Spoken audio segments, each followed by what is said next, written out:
ओम शांति। 7 मार्च 2023। बाबा के महावाक्य। मीठे बच्चे, विजयी रत्न बनने के लिए जीते जी मरकर देही अभिमानी बन बाप के गले का हार बनने का पुरुषार्थ करो। प्रश्न। स्वदर्शन चक्र का राज स्पष्ट होते हुए भी बच्चों में धारणा नंबरवार होती है, क्यों? उत्तर। क्योंकि यह ड्रामा बहुत कायदे अनुसार बना हुआ है। ब्राह्मण ही 84 जन्मों को समझकर याद कर सकते हैं, लेकिन माया ब्राह्मणों को ही याद में विघ्न डालती है। घड़ी घड़ी योग तोड़ देती है। अगर एक समान धारणा हो जाए, सब सहज पास हो जाए, तो लाखों की माला बन जाए। इसलिए राजधानी स्थापन होने के कारण नंबरवार धारणा होती है। गीत। मरना तेरी गली में। ओम शांति। बच्चों ने गीत सुना। यह है मरजीवापने का जन्म। मनुष्य जब शरीर छोड़ते हैं तो दुनिया मिट जाती है, आत्मा अलग हो जाती है, तो न मामा न चाचा कुछ भी नहीं रहते। कहाँ जाता है? यह मर गया, अर्थात आत्मा जाकर परमात्मा से मिली। वास्तव में कोई जाते नहीं हैं, परंतु मनुष्य समझते हैं आत्मा वापस गई या ज्योति ज्योत में समाया। अब बाप बैठ समझाते हैं।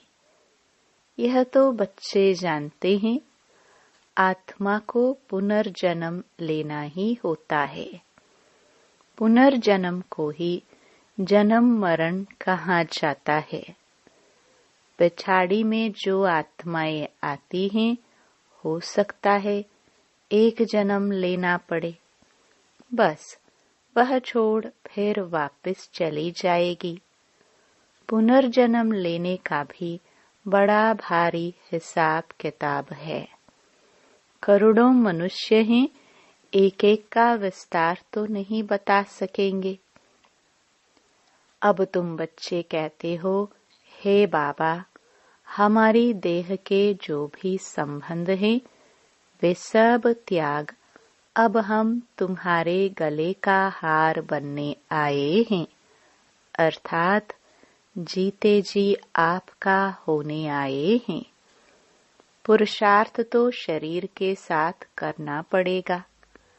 अकेली आत्मा तो पुरुषार्थ कर न सके। बाप बैठ समझाते हैं। जब रुद्र यज्ञ रचते हैं, तो वहाँ शिव का चित्र बड़ा मिट्टी का बनाते हैं और अनेक सालिग्राम के चित्र मिट्टी के बनाते हैं।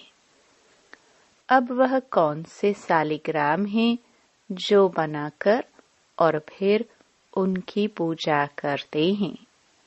शिव को तो समझेंगे कि यह परमपिता परमात्मा है।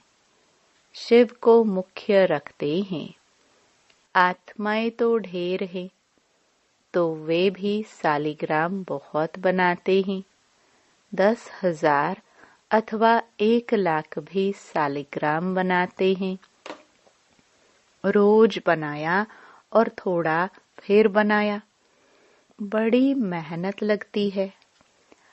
अब वह न पुजारी न यज्ञ रचवाने वाले ही जानते हैं कि यह कौन है। क्या इतनी सब आत्माएं पूजनीय लायक हैं? नहीं। अच्छा, समझो भारतवासियों के 33 करोड़ सालिग्राम बनाए। वह भी हो नहीं सकता, क्योंकि सभी तो बाप को मदद देते नहीं। यह बड़ी गुह्य बातें हैं समझने की। 4-5 लाख रुपया खर्च करते हैं रुद्र यज्ञ रचने में। अच्छा, अब शिव तो परमपिता परमात्मा ठीक है, बाकी सालिग्राम इतने सब कौन से बच्चे हैं जो पूजे जाते हैं? इस समय तुम बच्चे ही बाप को जानते हो और मददगार बनते हो। प्रजा भी तो मदद करती है ना। शिव बाबा को जो याद करते हैं वह स्वर्ग में तो आ जाएंगे। भल ज्ञान किसको ना भी दे तो भी स्वर्ग में आ जाएंगे। वह तो कितने ढेर होंगे, परंतु मुख्य 108 है। मम्मा भी देखो कितनी जबरदस्त रत्न है, कितनी पूजी जाती है। अब तुम बच्चों को देही अभिमानी जरूर बनना है। जन्म जन्मांतर तुम देह अभिमानी रहे हो।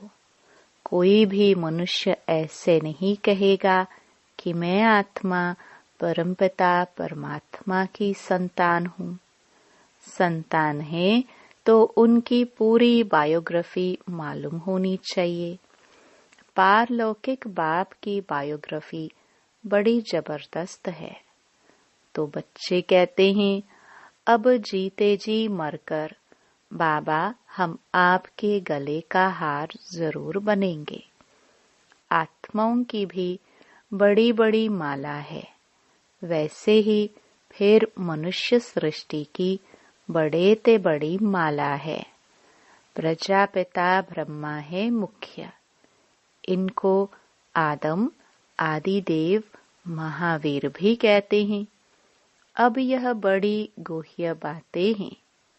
तुम समझते हो हम सब आत्माएं एक निराकार बाप की संतान हैं और यह मनुष्य सृष्टि का सारा सीजरा है, जिसको जीनोलॉजिकल ट्री कहा जाता है। जैसे सरनेम होता है ना, अग्रवाल, फिर उनके बच्चे पोतरे अग्रवाल ही होंगे। सीजरा बनाते हैं ना, एक से फिर बढ़ते बढ़ते बड़ा झाड़ हो जाता है। जो भी आत्माएं हैं वह शिव बाबा के गले का हार है। वह तो अविनाशी है।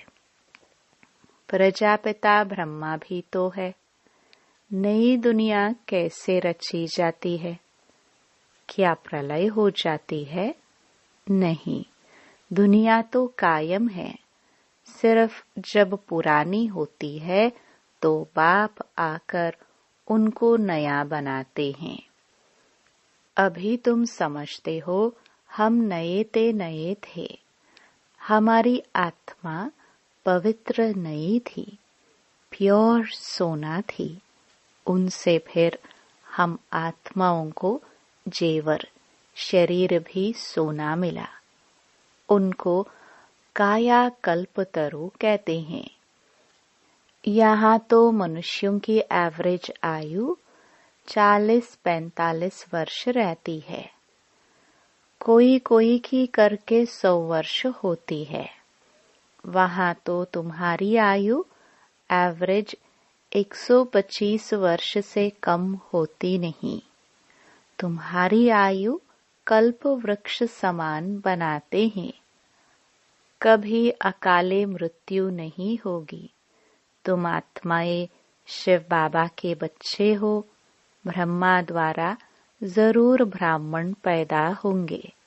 उनसे फिर प्रजा रची जाती है। पहले पहले तुम ब्राह्मण बनते हो। ब्रह्मा मुख वंशावली। शिव बाबा तो एक है, फिर माता कहाँ? यह बड़ा गुह्य राज है। मैं इन द्वारा आकर तुम बच्चों को एडॉप्ट करता हूँ, तो तुम पुरानी दुनिया से जीते जी मरते हो। वह जो अडॉप्ट करते हैं वह धन देने के लिए करते हैं।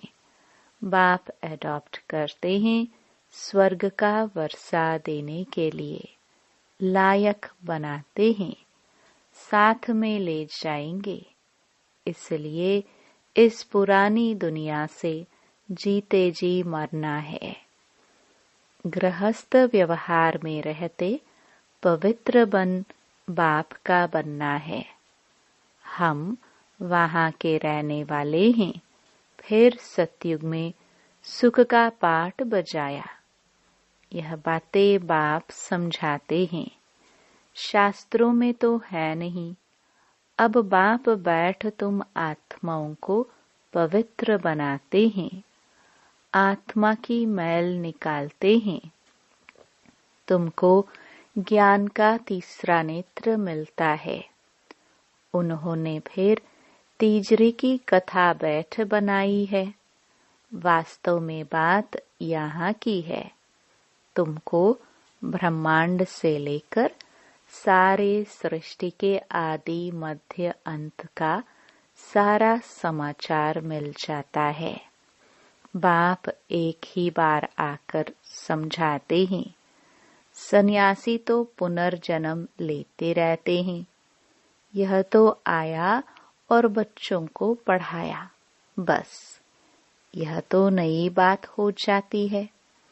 शास्त्रों में यह बातें हैं नहीं।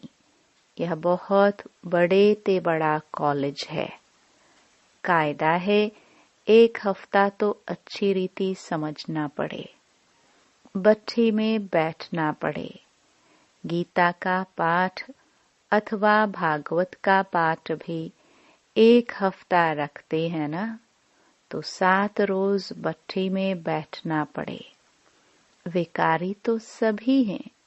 भले सन्यासी घर बार छोड़ निर्विकारी बनते हैं, फिर भी जन्म विकार से लेकर फिर निर्विकारी बनने लिए सन्यास करते हैं।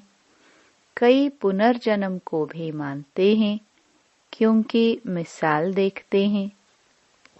कोई बहुत वेद शास्त्र पढ़ते पढ़ते शरीर छोड़ते हैं, तो उन संस्कारों अनुसार फिर जन्म लेते हैं। तो छोटेपन में ही शास्त्र अध्ययन हो जाते हैं। जन्म ले अपने को अपवित्र समझ फिर पवित्र बनने के लिए सन्यास करते हैं। तुम तो एक ही बार पवित्र बन देवता बनते हो। तुमको फिर सन्यास नहीं करना पड़ेगा, तो उनका सन्यास अधूरा हुआ ना। यह बातें खुद भी समझा नहीं सकते हैं। बाबा बैठ समझाते हैं। वह है उत्तम ते उत्तम बाप, जिसके तुम बच्चे बने हो। यह स्कूल भी है। रोजाना नई नई बातें निकलती हैं। कहते हैं आज गुह्य ते गुह्य सुनाता हूँ। नहीं सुनेंगे तो धारणा कैसे होगी। अब बाप बैठ समझाते हैं, तुम मेरे बने हो तो शरीर का भान छोड़ो। मैं गाइड बन आया हूँ वापस ले जाने। तुम हो पांडव संप्रदाय। वह जिस्मानी पंडे हैं, तुम रूहानी पंडे हो। वह जिस्मानी यात्रा पर ले जाते हैं। तुम्हारी है रूहानी यात्रा। उन्होंने तो पांडवों को हथियार दे युद्ध के मैदान में दिखाया है। अभी तुम बच्चों में भी ताकत चाहिए।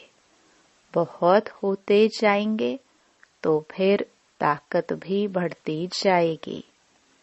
तो बाप बैठ समझाते हैं कि मैंने तुमको गोद में लिया है इस ब्रह्मा द्वारा, इसलिए इनको मात पिता कहा जाता है।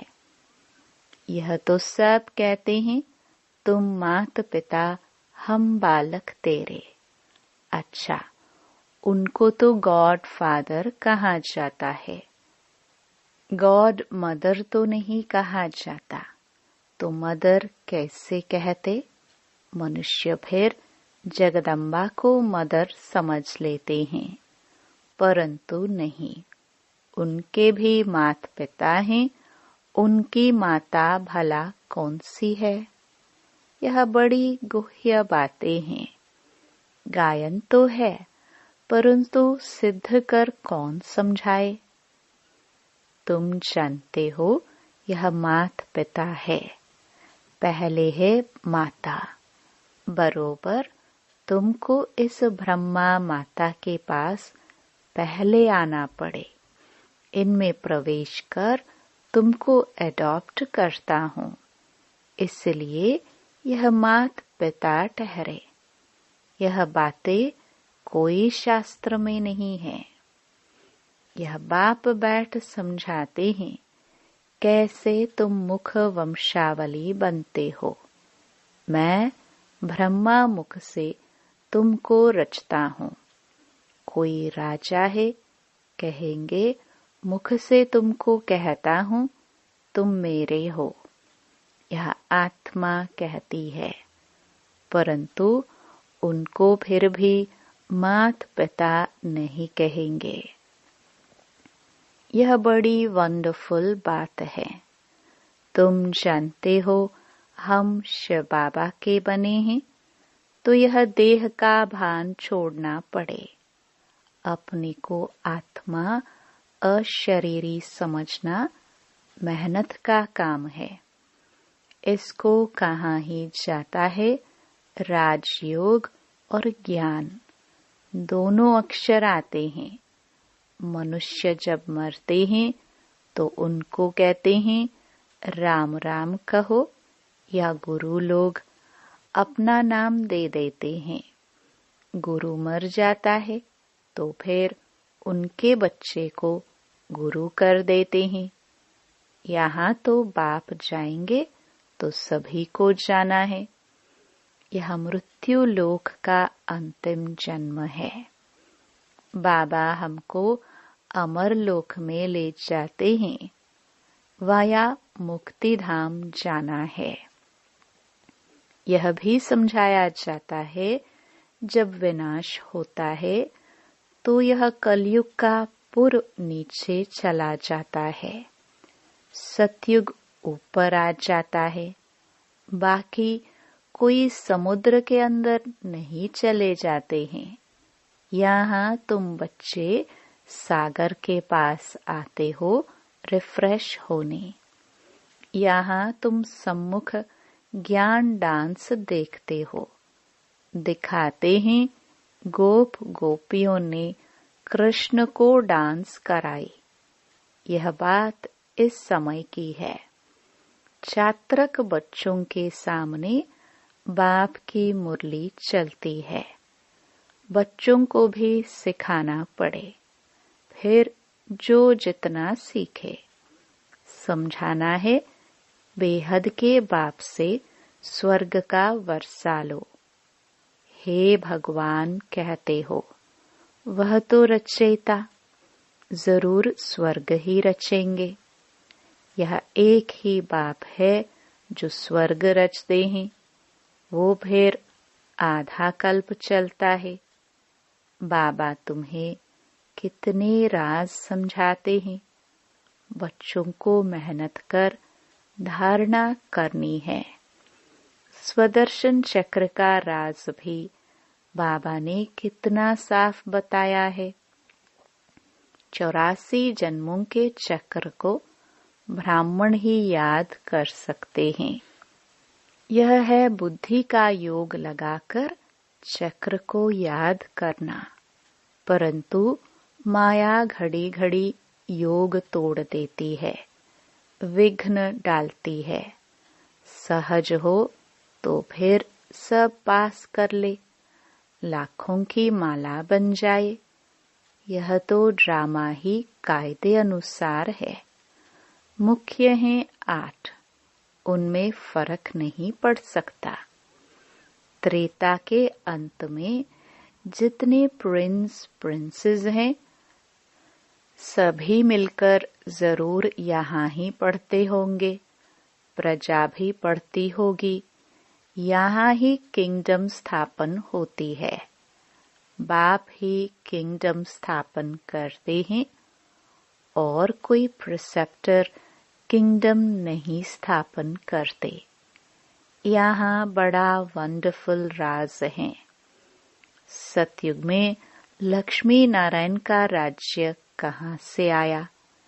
कलयुग में तो राजा ही है नहीं, अनेक धर्म हैं। भारतवासी कंगाल हैं। कलयुग की रात पूरी हो, दिन शुरू हुआ और बादशाही चली। यह क्या हुआ?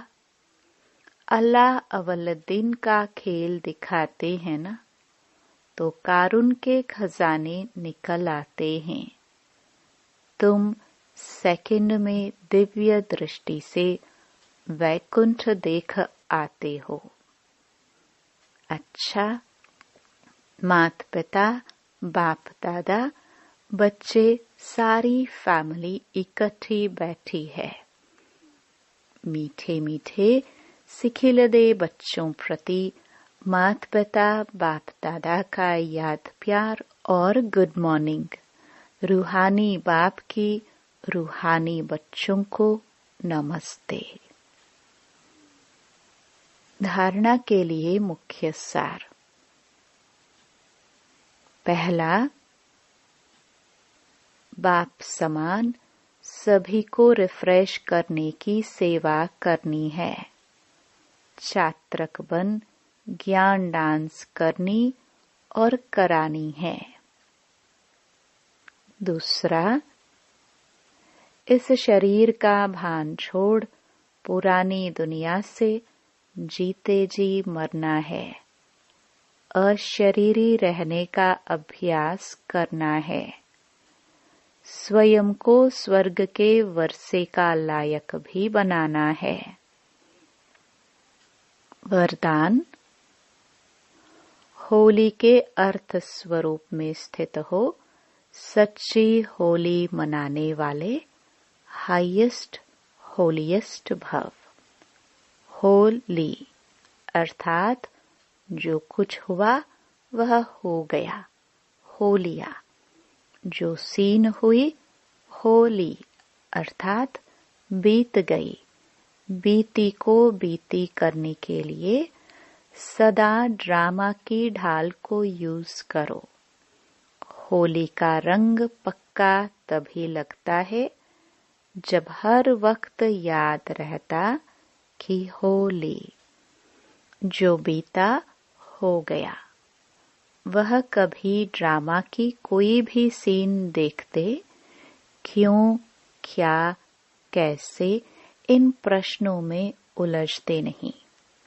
सदा ज्ञान मंथन कर अपनी होलीएस्ट और हाईएस्ट स्टेज बना लेते हैं। स्लोगन, सबसे बड़े धनवान वह है जिनके पास पवित्रता का सर्वश्रेष्ठ खजाना है। ओम शांति।